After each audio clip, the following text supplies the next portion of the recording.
If you're an author or plan to be one, get excited because this podcast is for you. Book Marketing Mentors is the only podcast dedicated to helping you successfully market and sell your book. If you're ready for empowering conversations with successful marketing mavens, then grab a coffee or tea and listen in to your host, international best-selling author Susan Friedmann. Welcome to Book Marketing Mentors, the weekly podcast where you learn proven strategies, tools, ideas, and tips from the masters. Every week, I introduce you to a marketing master who will share their expertise to help you market and sell more books. Today, my special guest is Julie Fry. Julie is the founder of Your Expert Guest, a podcast guest booking agency for thought leaders who want visibility without spending hours on social media. She's passionate about the magic that can happen in your business when you connect with the right podcast and host. Julie and her team help entrepreneurs with everything they need to attract new clients from their podcast guest appearances. Julie, it's a pleasure to welcome you to the show, and thank you for being this week's guest expert and mentor. Thank you so much, Susan. I'm really grateful to be here. Well, we're going to be talking about one of my favorite subjects, as I said before we went on the air, podcasting. I love it. I love being a host. I love being a guest. I love having guests. It's just wonderful. But one of the questions that I get asked a lot by authors is, how do you get on a podcast? How do you find podcasts? So let's start very basic and start talking about how do you find the right podcast to be on? Yeah, great question. Knowing that a lot of your listeners are nonfiction authors, one of the reasons that they would be guesting on podcasts is to raise visibility and awareness of their book. And oftentimes there are other reasons that you would guest on podcasts, but the number one thing to do before you even start going down this journey is determining what's your ideal outcome that you'd like to see from guesting on podcasts. Is it that you want to build awareness of your book? Are you hoping to generate leads for your business? Are you looking to create referral relationships with potential referral partners or build your professional network? So there's lots of different reasons to go on podcasts, and that can inform what you talk about and the types of shows that you go on. Step number one is getting really clear on the why behind what you're doing. In terms of finding podcasts, one of the first things that we suggest is looking at your expertise. What are you known for? What are you going to be talking about? What is your book about? And then who do you want to get heard by? And then finding the intersection between those two. And I'll give a quick example because sometimes this is what a new podcast guest's first impression of the types of shows they should go on. And it's in my do's and don'ts category. So this would be a don't. Let's say that you wrote a book about sales. It's sales for maybe a new salesperson. A lot of the times, the first instinct is to go on podcasts about sales because people that are listening to those podcasts are, oh, yeah, they're going to be talking about sales. It's all about sales. But when you go on shows that is filled with a bunch of other experts talking about similar things or the same things that you are, just one of many, and it's really hard to stand out. We suggest when you're thinking about the right fit shows for you is looking at who is your target audience in terms of, is your book about sales? Is it for brand new? It's their first job out of college. So you'd want to find shows that are for new graduates and go on that show, because on that show, they're talking about all sorts of different things relating to your first job out of college. And your episode about sales will stand out head and shoulders above any of the other episodes that are about sales because they're not talking about it. Hopefully that makes sense. But looking at what industries or what niches of your target audience, who do you want to be talking to within that realm? That is a really good place to find those shows. So that's our number one strategy for finding the best fit shows for you. I love that. And you're talking again about my favorite subject, niche marketing, finding a niche where other people aren't. And as you said, you could be talking sales. Sales is such a huge subject, but you could be selling in many different environments. Small business, large business, every industry needs sales. And if you can hone in on one of those industries, that's going to be far better for you, as you say, rather than just being general and up against everybody else who's talking about sales. I really love that. And I love the idea of knowing in advance what you want from that podcast. You talk about building awareness or, referrals or getting leads, talking about your book. And I know that for this show particularly, I don't talk about books per se. I get pitched by agencies that say, oh, my client's written a book. You must want to interview them. No, it's not about the book. As you mentioned, it's about your experience. What can you share with the audience that will be of value? Keep going down. What else do we need to be doing to get ourselves on a podcast? Yeah, there are a number of different ways. Once you kind of cover the specific niches, you can look at competitors. So, what podcasts are your competition going on? Usually, you have a unique thought leadership or a unique point of view that differs from anybody else in your space. So, that still provides you the opportunity to go on the same podcast that a competitor did, and you would stand out from them. And if you feel that you don't have any competition, good for you. But even if you don't think you do, you can look up on Amazon to see who has written books about maybe the area that you're an expert in and see what podcasts those folks have gone on. I like using LinkedIn. LinkedIn has some really great search capabilities. You could go to the search bar and type in podcast host, and you could then filter on podcast hosts that are in your first connections.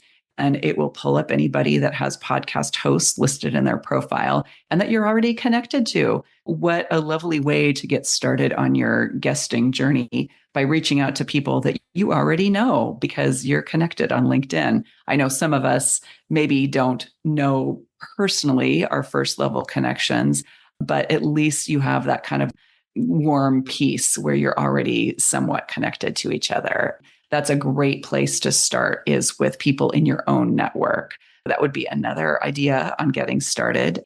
Those are to not overwhelm you or fire hose you with too many ideas. Those are kind of 3 great places to start. They're lovely. I've not heard that one with LinkedIn, and it seems so simple because you're right. What would you look up? Podcast host.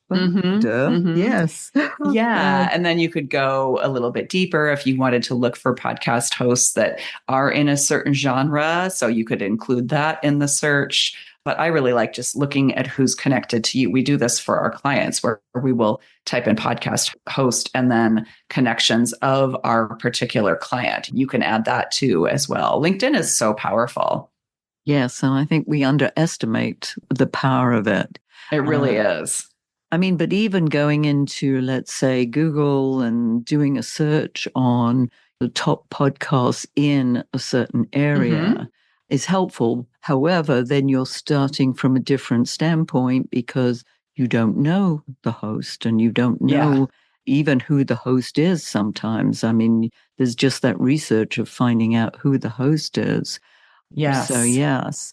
Let's say we've found a dozen podcasts we'd like to be on, and we've got the name of the host. Then what? You've identified a podcast that looks like a good fit.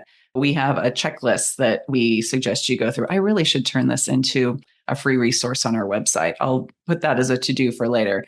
Step 1 is listen to the podcast. You're looking for a few things when you're listening to the podcast.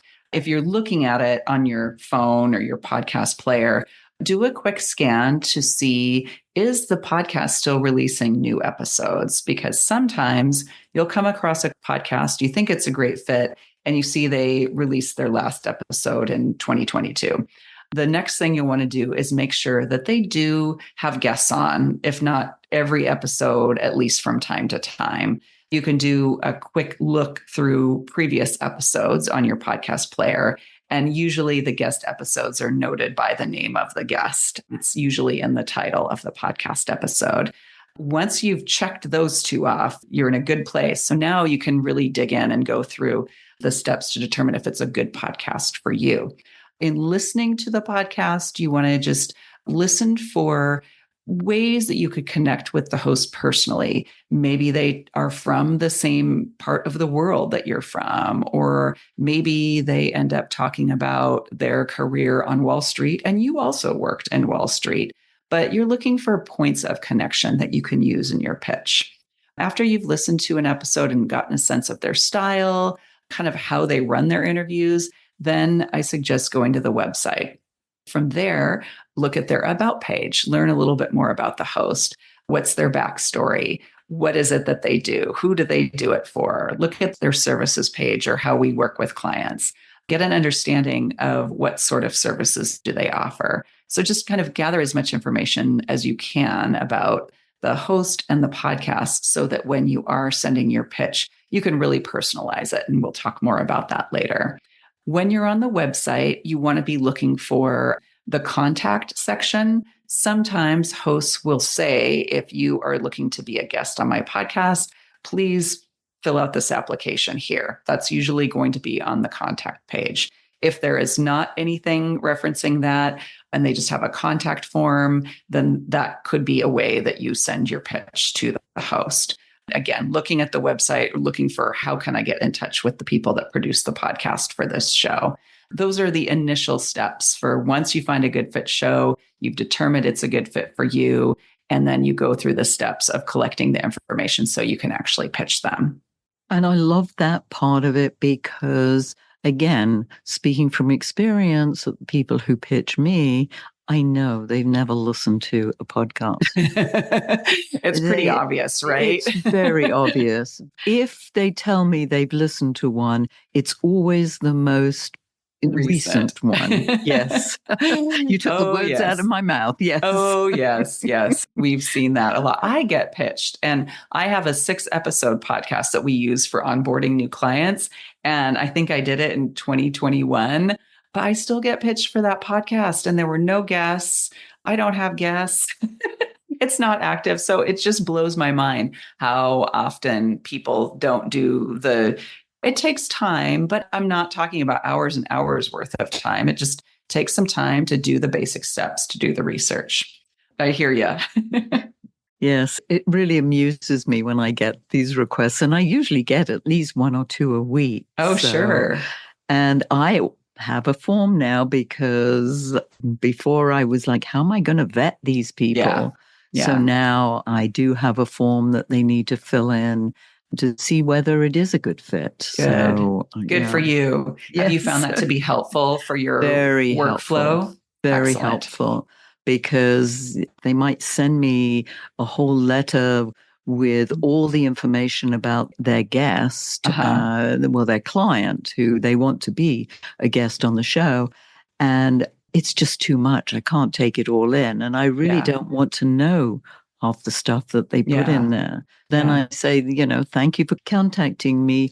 Here's a form, fill it in, and then we'll vet you. Mm-hmm. Perfect. And sometimes it's interesting. I've had clients, I was like, oh, yeah, that was a good choice. I had one quite recently. I interviewed a poet, and I don't know why. I just liked what, ended up coming to me. And I was like, you know what? I think this guy might be very interesting. It turned out to be a fabulous interview, and I haven't released it yet. But by the time yours comes out, it will have been released.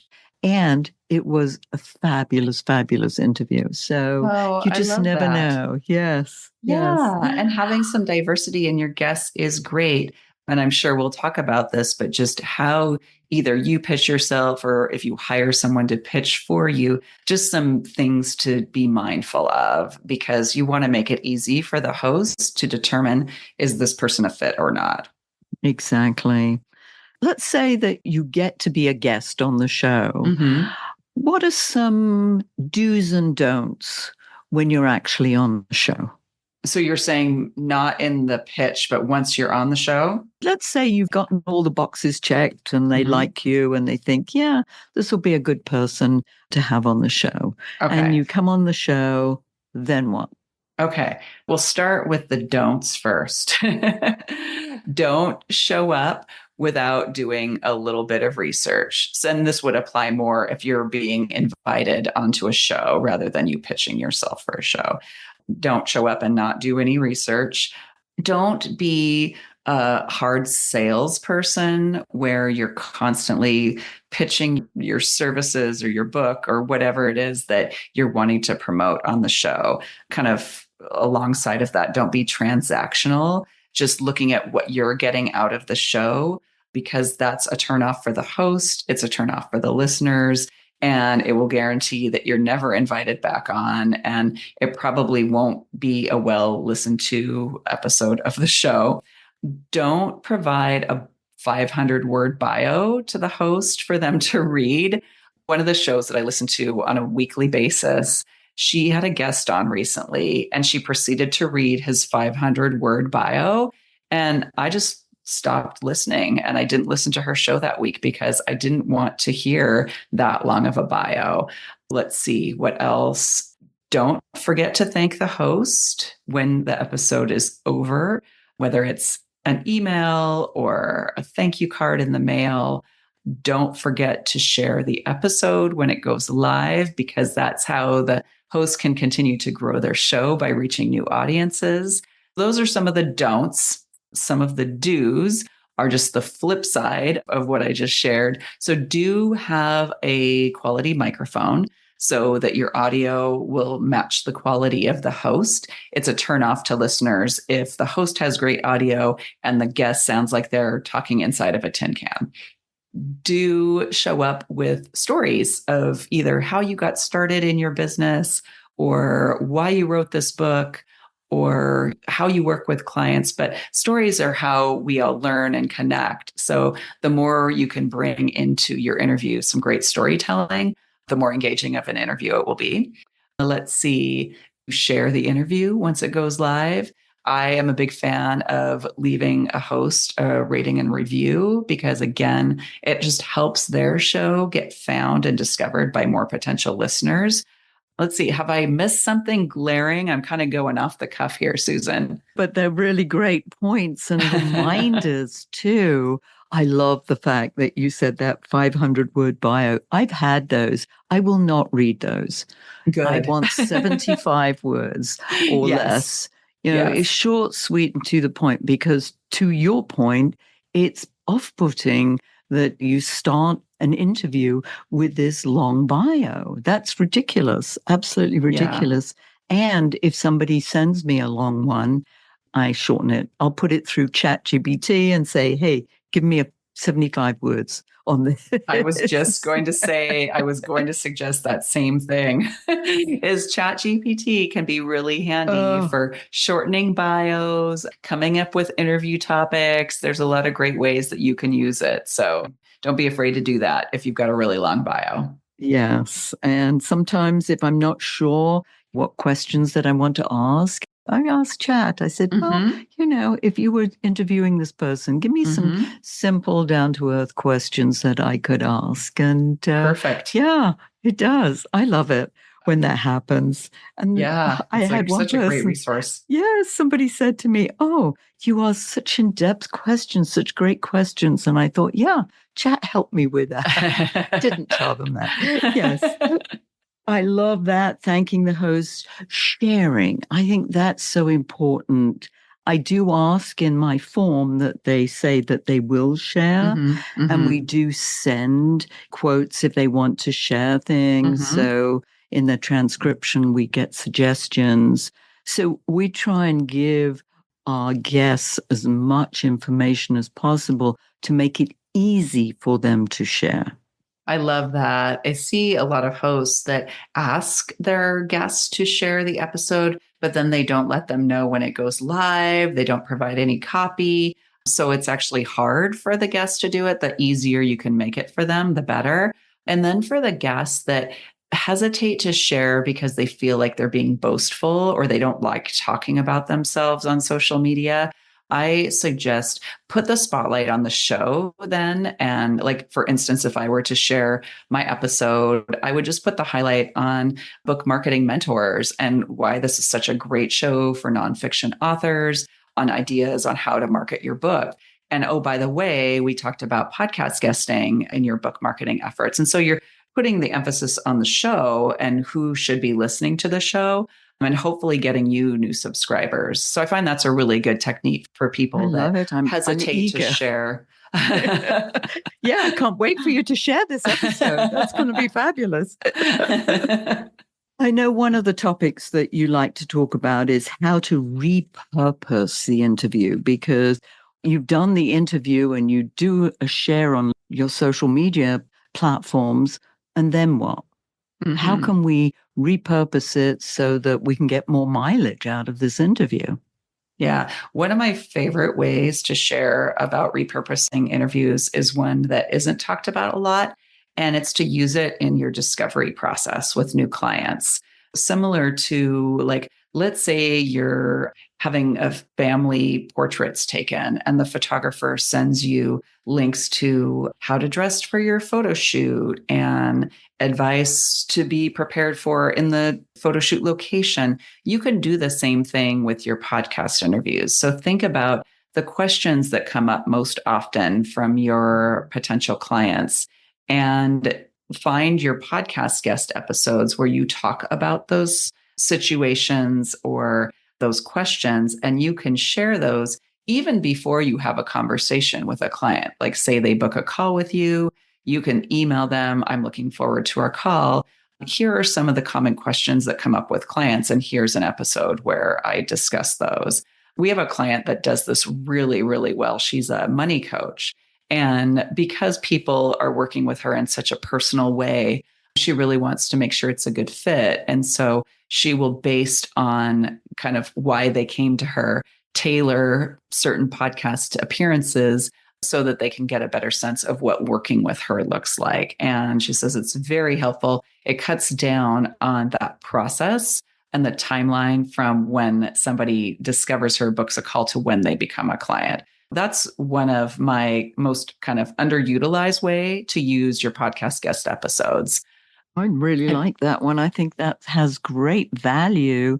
It sort of like takes the place of like a sheet of frequently asked questions, because but it personalizes it. But it personalizes it. Yeah, really nice. Good. Yeah. So outside of that, you can take a podcast interview and you can create blog posts. So it's so easy to get transcripts now. You can use a variety of tools online to translate the episode and convert that into a blog post, because Google and the search engines like your website to be updated on a regular basis. And a blog is a great way to do that. There's creating blog content. There's creating social media posts, whether they are just a static post with quotes that were great quotes from your podcast episode, or a carousel, the type of post where you would have different slides, where maybe it's a little bit bigger idea and then you have quotes on each of the slides. If it's a video interview, you can create short video content with captions that you can share on LinkedIn. Or if you're more of an Instagram person, you can create reels from your podcast interviews that, again, you're not having to create new content for these platforms. You can just take what you shared in your podcast interview and take the content that you already did and then just put it in a different format for your various social media platforms. So those are a few things that we actually do for clients as part of their done for you packages, as well as working with folks that just maybe have podcast interviews that they've never really done anything with. Yes, I know that I've got several that we've put up on social media, but we've done nothing more with them. Mm-hmm. So those are some great ideas. I love that. And that's a great segue, Julie, into telling our listeners how they might be able to find out more about being a guest on a show and the services that your guest experts offers. Oh, for sure. Yeah, our website is Your Expert Guest. and we do a variety of services just to support people in their visibility by being a guest on podcasts. So one is the Den for You, where we would work with you, book you on relevant shows, and all you have to do is show up and have the interview. We also provide personalized lists of podcasts that would be a good fit for you, so that all you have to do is write the pitch, and we include some templates along with that. You would be doing the work yourself, but we take away that time-consuming research. And then, of course, we do the content repurposing for folks. Yeah, which, that first part of finding the podcasts, as I said, I mean, we started off this interview with talking about that because that's really the first question. I talk about podcasts as being probably the number one marketing tool for nonfiction authors. Then the next question to me is, well, how do I find the podcasts to be on? So the fact that you can already start the ball rolling for them is excellent. And I apologize, I gave you the wrong name and your expert guest. It's okay. I have both domains because that does happen. So I'm not the first person to You're make not that the error. first, and you won't be the last. It's perfectly okay. I was going to say, I actually have an article on resources for finding podcasts to pitch yourself as a guest. I can give that to you if you would like to put that in the show notes too, because it kind of runs through that in more detail. I would be thrilled to. Thank you. Okay. That would be a great resource for our listeners. So yes, do send that, and I will include a link to that in the show notes, and of course to your website as well. And Julie, I know you've done your research. You get 10 out of 10. You get the gold star, because not very many people do that before coming on the show. I know you've listened to a few episodes, and so that we always ask our guests to leave with a golden nugget. What's your golden nugget? My golden nugget is aligned with your suggestion of podcast guest interviews are the number one way to get visibility in your business. Whether you are hesitant around it, hire it out, hire somebody to do it for you. See the value in doing it. I'm also happy to have a complimentary chat to give you ideas on how you can get started on doing it your own, because I'm so passionate about the power of sharing your voice and your message. And if you've already got a book, you've already put that into the world. Now you have to make people aware of it. Just taking the leap into guesting in whatever form you do. I am so passionate about that. No, we share that passion. Absolutely. Because so much blood, sweat, and tears went into producing that book. And sometimes people have taken 20 years before that book has come out. It is so important that, as you say, that they get the message out. And podcasting is an incredible way in which that voice can be heard, and the value that you bring, your expertise, because it's not just about the book. I mean, people are buying what the book can do for them, what your expertise can do, and the value that brings. So absolutely, that's a beautiful way to end. So I appreciate you being on the show, Julie, sharing your incredible wisdom. And listeners, by the way, if your book isn't selling the way you wanted or expected to, let's you and I jump on a quick call together to brainstorm ways to ramp up those sales, because you've invested a whole lot of time, money, and energy, and it's time you got the return that you were hoping for. Go to bookmarketingbrainstorm.com to schedule your free call.